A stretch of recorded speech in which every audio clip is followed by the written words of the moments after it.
as a governor of Adamawa State supporting Atiku to go round to state. Instead, he went round instead supporting Wike. So at the end of the day, they lost.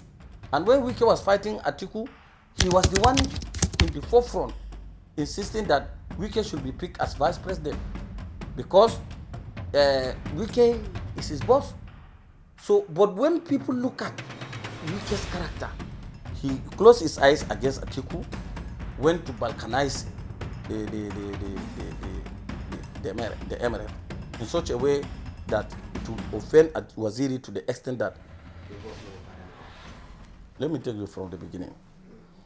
Fintiri became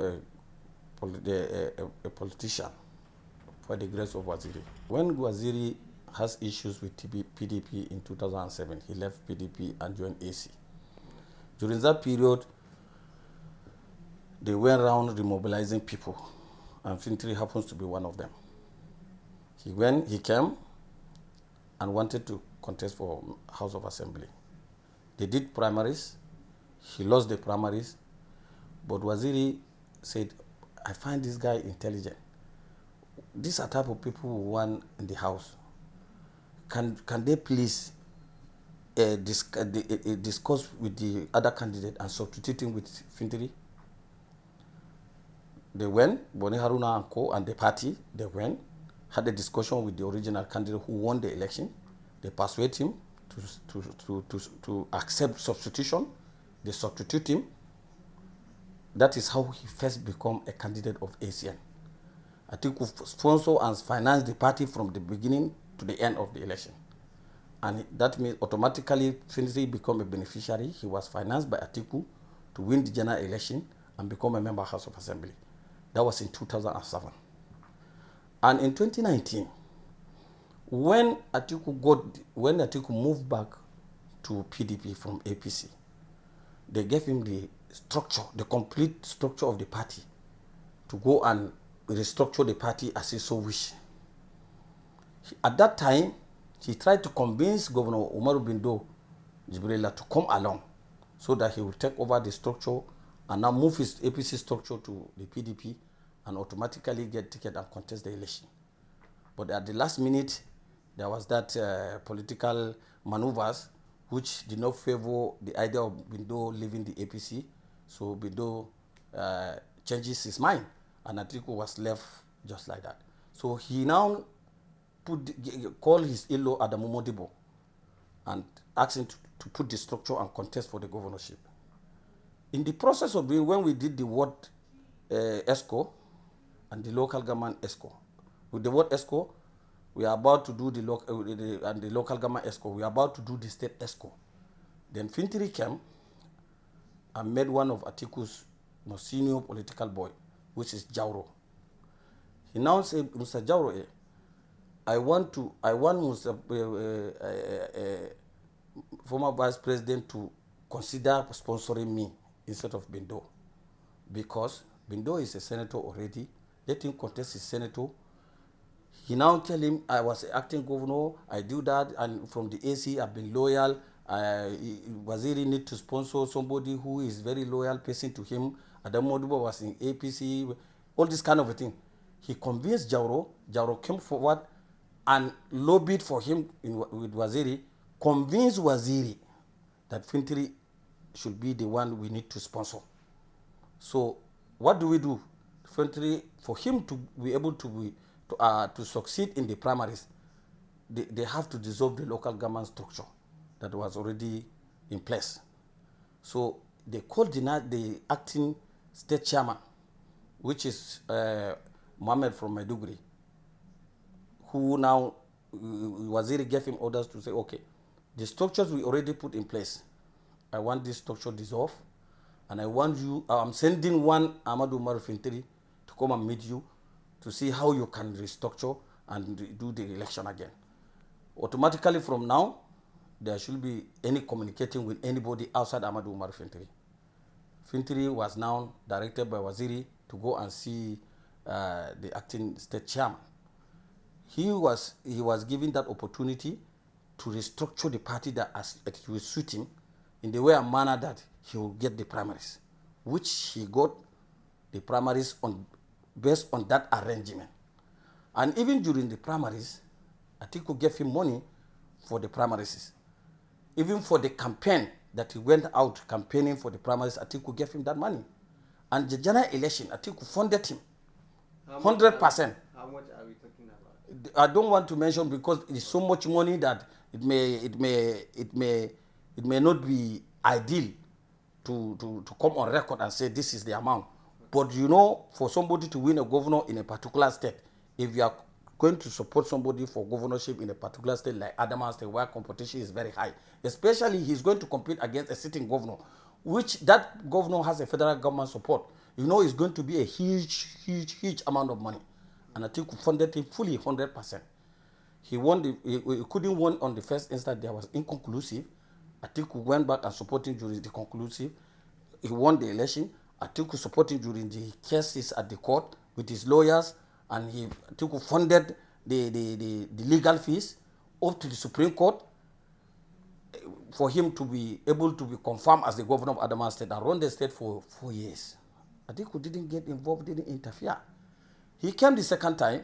Already he's a governor. He may not need funding from Atiku, but he needs political support of Atiku, which so many people wanted to leave the party because of the high-handedness of the governor, because of the lack of human empowerment, because of the selective way he run his administration, because of the way he disenfranchised some part of people based on whether their religion or their tribe or their zone or so on and so forth.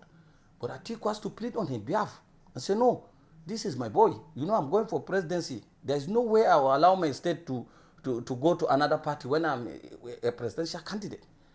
The people of Waziri are saying he's fighting Waziri. Number one, he started to exhibit high level of disrespect.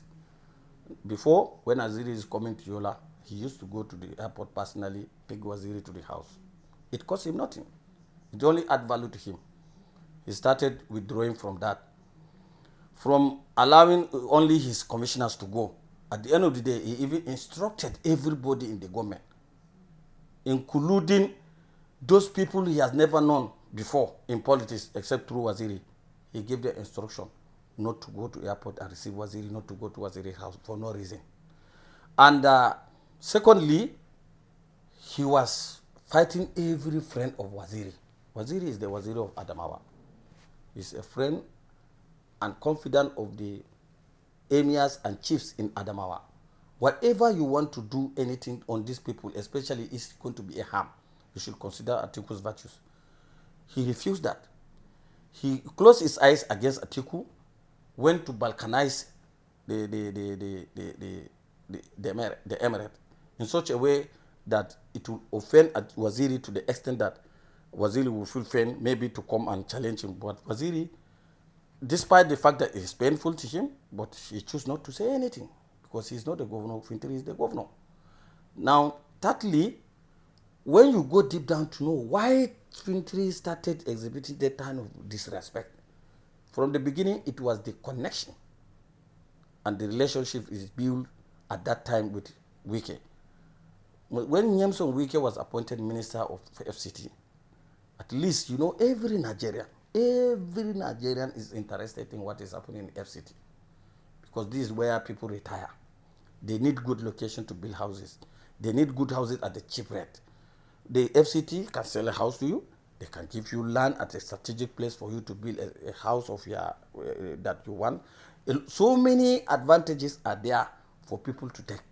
He now went and connected himself openly and clearly and even stated that Wike is his best friend and he is going to stand for Wike anywhere, anytime, after knowing clearly that Wike is a number one enemy of Waziri.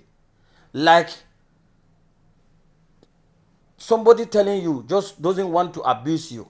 He doesn't want to abuse you, but he will now say, anybody with so attitude, if I say I don't want to be with him. He mentioned part of your attitude. That is, he's telling you, I don't want to do anything with you, though he didn't mention your name. So, building all this kind of attitude that are not acceptable to Waziri, simply because he wants to dislodge Waziri. He has that ambition of becoming whether the president or the vice president.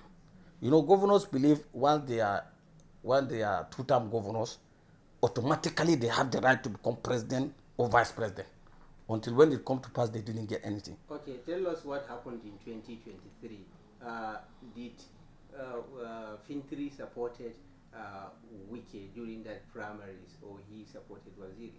No, he supported he supported Wike during the election at the primaries, but when Wike didn't win, he now in the general election, as I told you, now we cannot support anybody because Wike is not contesting for president in Adamawa State, and he is a governor. He knows his election that if he did not openly support Atiku to cover up the mess in the past during the primaries, he may not even have the opportunity to get Atiku's support. He now changes, campaign for Atiku quite okay. He went to all the 226 wards. He went to the local government. He campaigned that they should vote Atiku, which is true, which is a fact. And that's what we are saying. He must have contributed, no matter how little, to the victory of Atiku in winning the Adamawa State, but not completely because of his support. Because when you look at the vote, Atiku got 456,000. Tinubu second with 185,000. Any issue of betrayal here? Absolutely. This is a clear case of betrayal. This is a clear case of betrayal because if you now... Who betrayed who? Fintiri betrayed Atiku, absolutely. Because Atiku did not ask for any favor from Fintiri. Fintiri did not give Atiku any support during the first election or during the primaries. He did not give him money to fund his campaign. He did not go to states as a governor of Adamawa State supporting Atiku to go around to state. Instead, he went around in state supporting Wike. So at the end of the day, they lost. And when Wike was fighting Atiku, he was the one in the forefront insisting that Wike should be picked as vice president because Wike is his boss. So, but when people look at Wike's character, they are talking of leadership, not just winning election. The consequences of Wike becoming president and misruling Nigeria, the way he is doing with the PDP as a party and the way and manner he is dealing with people in FCT, that kind of person cannot be a leader at the national level that the life of people of different region, different religion, different tribe, of different divergent interests that he must protect. All right. What I'm going to tell you is not about Waziri, it's about coalition. Waziri represents the coalition, and Waziri... Do you think the coalition that Waziri will lead in Adamawa State will be able to produce the next governor, or Fintiri will bring his own? Yeah, politics is very open. You can easily calculate the political landscape and get your answer. That is why they call people political strategists who analyze to come out with the result, and mostly that result will turn out to be true. Number one, in Adamawa State, there are people that everybody is convinced for whatever reason that they are in absolute control of large numbers of people, whether during election or not, whether they are in particular party A or in party B. They are proving without number that they are in control of people. There is Admiral Murtala Nyako. He is the first and only person who is a Fulani man, who is a Muslim, who contested election and won 21 local government, won in 224 wards, lost only 2 wards in 2008 election. The only person, he is a Fulani man. He won in Guyuk, he won in Numan, he won in Demsa, he won Michika, he won Madagali, Gombe, and Hong. These are traditional Christian or minority area that normally they don't vote Fulanis. They voted Nyako overwhelmingly. Remember, Nyako contested for governor 5 times, and he won 5 times, and he won free, fair, square with landslide victory.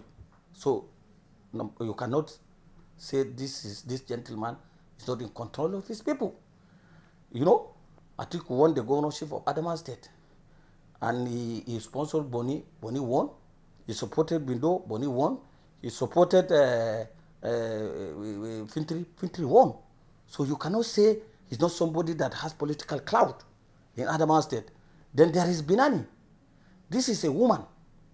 The first thing in the whole of Nigeria, there was never on on history, there is no woman that managed to survive the strong influence, political influence of men on politics. She went and contested against heavyweight politicians who are men.